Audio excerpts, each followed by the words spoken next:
Hoş geldin.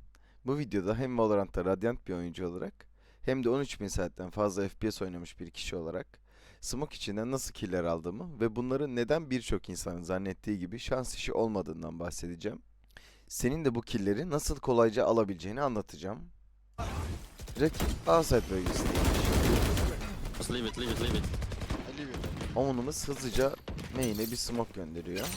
Burada beklemek yerine smoke içinden kill almayı deneyeceğim. Smoke içinden kill alırken dikkat edilmesi gerekenlerden ilki bence burst atış dediğimiz ikili üçlü atışlar yapmak. Eğer smoke içinde sürekli bir mermi denersem, tek tek sıkmayı denersem rakibi bulma ihtimalim çok düşer. Eğer smoke içine komple sprey atıp tüm şarjörümü harcarsam rakip mermilerimin geldiği yerlere bakarak benim nereden ateş ettiğimi anlayıp bana smoke içinden karşılık olarak ateş edebilir. Nereden ateş ettiğimi anlamaması için sürekli pozisyon değişerek burst şeklinde ateş ediyorum. Nice shot. Ve sıktığım ilk mermi direkt headshot gidiyor ama sonrasında devam ediyorum bu stili uygulamaya. Spike drop. Burada ilk kill aldıktan sonra sadece smoke içine aralıklı olarak ateş etmeye devam ediyorum. Birli ikili olacak şekilde. Çünkü rakibin geri ateş etmesini istiyorum yani. Genellikle sen smoke işi denediğinde rakip derken bu adam çok fazla smoke işi deniyor. Ben bu adamı bulurum, ben de denerim karşılıklı smoke içinden. Tam bu durumu yaratmaya çalışıyorum. Aslında rakibi baitliyorum burada. Rakip yerini belli ettikten sonra da smoke içine sprey atıyorum. Yani her daim smoke içine sprey atamayız. İlla ki yerimizi anlarlar diye bir durum yok. Eğer rakip bu şekilde mermi izleriyle bize nereden geldiğini anlatıyorsa, nereden sıktığını anlatıyorsa bu tarz bir durumda sprey atabiliriz. Çünkü çok daha fazla veriye sahibiz aslında rakibin nerede olduğuna dair. Alacağımız risk daha düşük bir risk oluyor. Çünkü bizim vurma ihtimalimiz çok daha yüksek bir pozisyon. Eğer normal şartlarda veya smoke içinden ateş ederken crosshair'imizi tam olarak nereye koymamız gerektiğini bilmiyorsak, anlayamıyorsak bunun için öncelikle farklı ihtimallerin olduğunu anlamamız gerekiyor. Her daim %100 doğru bir crosshair placement yok. Çünkü rakip uzak oldukça, rakip uzaklaştıkça karakterleri küçülüyor. Karakterleri küçüldüğü için de kafası daha aşağı bir pozisyona geliyor bizim görüntümüze göre. Eğer rakip yakındaysa, yakın bölgedeyken karakterleri daha da büyüdüğü için daha yükseğe geliyor kafası.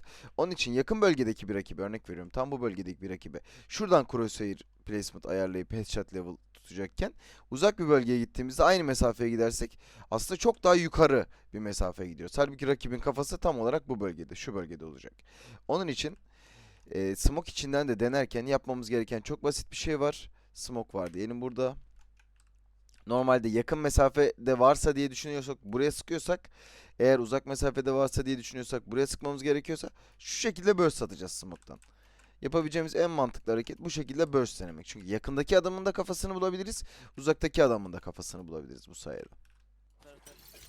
Burada sunset haritasında mid bölgesini almaya çalışıyoruz. Şimdi burada rakibin bulunabileceği iki yer var aslında. Diyelim ki rakip aşağı bölgeden pikliyor. Eğer aşağı bölgeden pikliyorsa tam olarak kafası bu hizaya gelecek. Yani bahsettiğim bölge burası. Bu bölgeden pikliyorsa tam olarak bu adamın kafa hizası buraya gelecek. Eğer yukarı bölgeden pikliyorsa yani tam arkadaki basamağın üstünden pikliyorsa aynı crosshair placement yapamayız. Bu sefer buradan pikleyecek rakip demektir. Smoke işinden denerken normal şartlarda buradan veya buradan denemem gerekiyor. Buradan denersem aşağıdan pikleyen adamlar için, buradan denersem yukarıdan pikleyen adamlar için. Bu klipte aşağıdan pikleyen bir adam olduğunu düşündüğüm için aşağı ateş ediyorum. Ve Sage büyük ihtimalle sadece smoke'tan çıkan rakipleri bekliyor burada. Hani smoke'tan çıkan olursa diye eğim koymuş bir şekilde bu vaziyette dururken, ki bence çok yanlış bir pozisyon. Genellikle rakip flash atabilir. Rakip flash atmasa bile iki kişi çıkabilir. Biraz daha kendine kaçabileceğin bir alan yaratacağın pozisyonlarda olman lazım. Örnek veriyorum. Yine smoke içi tutabilirsin. Ama smoke'u biraz daha kaçabileceğin bir pozisyondan tutabilirsin. Burada herhangi bir şeyden bahsetmeden önce bir kere izleyelim. Ondan sonra anlatacağım. Çünkü çok fazla farklı şey oluyor.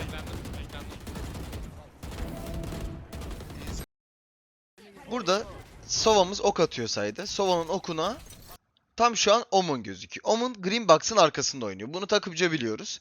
Ve onun üzerine Smoke'dan deneyeceğiz. Smoke atacaklar bize. Bize Smoke içerisinden. Omen yeşil Box'ın solundan ya da sağından piklerse diye sprey atarak deniyoruz. Burada dikkat etmemiz gereken nokta çok basit.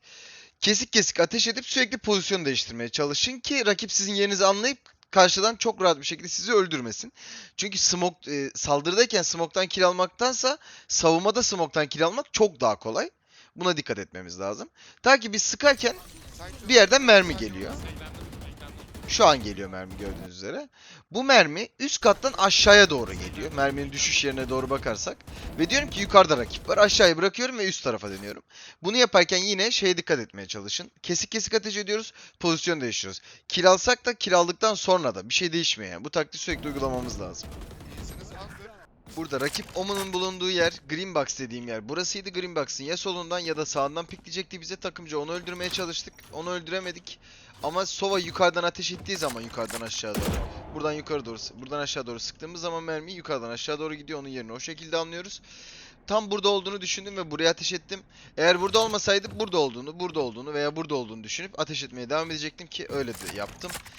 Yani genellikle üst kata da denerken rakibin burada olabileceğini, burada değilse de bu kutunun arkasına da saklanmaya hazır bir şekilde buralarda oynayabileceğine dikkat etmeye çalışın. Burada A-site bölgesini almaya çalışıyoruz. Takım arkadaşlarım gelene kadar ben drop'u kesiyorum. Rakip benim operatör olduğumu biliyor. Ağaç bölgesini aldığımızı biliyor ve smoke atıyor ağaç bölgesine. Genellikle bu tarz durumlarda smoke düştükten 1 ya da 1,5 saniye sonra rakip çıkar. İlk 1-1,5 saniye bekler ve sonrasında çıkar. Eğer daha tecrübeli bir oyuncuysa, eğer operatör varsa karşısında operatör atışını bekler. Operatör atıldıktan sonra çıkar. Burada rakip operatör atışını beklemiyor. Tam 1 saniye sonra çıkıyor. Hani böyle durumlarda eğer önünüze smoke düşerse tam 1 saniye sonra rakibin çıkacağını düşündüğünüz bölgeye doğru deneyebilirsiniz.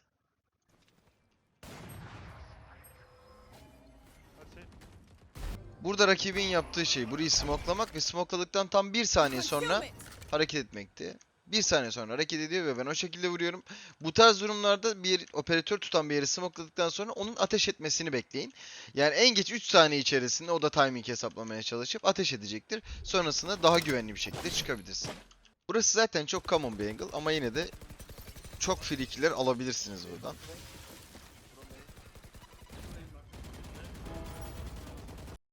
Tam bu pozisyonda genellikle rakip buzunu attıktan sonra midi savunmak için kolayca kaçabileceği bir pozisyona geçiyor.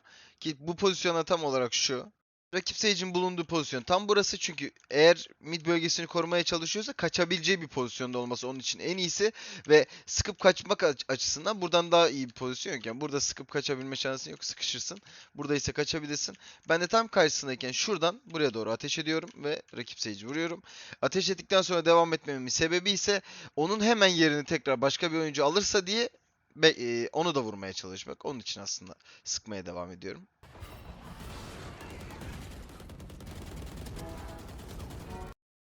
Burada doğru aralıkta olmak aslında en önemlisi. Çünkü çok fazla açılırsanız onlar da size deneyebilir ama tam doğru aralıkta kalıp incecik bir açıdan keserseniz hem kill alma ihtimaliniz artar hem de rakibin sizi vurma ihtimali düşer. Burada bulunduğum angle'ı göstereyim. Burada ateş ettiğim pozisyon tam olarak şu karşı bölgeye doğru. Önce burada Jet'i öldürüyorum. Jet'i öldürdükten sonra spreyimi bu tarafa çeviriyorum. Bu tarz durumlarda olabildiğince ince bir açıya ateş etmeye özen gösterin. Çünkü sizin ince açıyı görüyorsanız rakip de sizi ince bir açıdan görüyor. Genellikle rakip burada sağ bölgeye doğru yanaşıp yürümeye çalıştığı için öncelikle şu bölgeyi çeklemek adına. Aslında benim amacım bu bölgedeki adamlara doğru ateş etmek. Onların beni vurması için aslında normal bir oyuncuya göre çok daha dar bir açım var. Buraya tam olarak ateş etmeleri lazım ya da buraya eğildiğim için. Eğer açık bir bölgede durursam şu şekilde genel olarak anlamda karşıdaki herhangi bir kişi benim smoke'tan ateş ettiğimi anlayıp nereden ateş ettiğimi anlayıp bana geri karşılık verebilir. Onun için alacağımız pozisyon çok önemli. Değerli vaktini ayırdığın için teşekkür ederim. Videoyu beğendiysen beğenmeyi, daha fazlasını görmek istiyorsan kanala abone olmayı unutma lütfen. Pazar günü hariç her gün Twitch'te yayındayım. Yayınlara bekliyorum. Merak ettiğin her şey gelip yayınlarda bana sorabilirsin. Görüşürüz.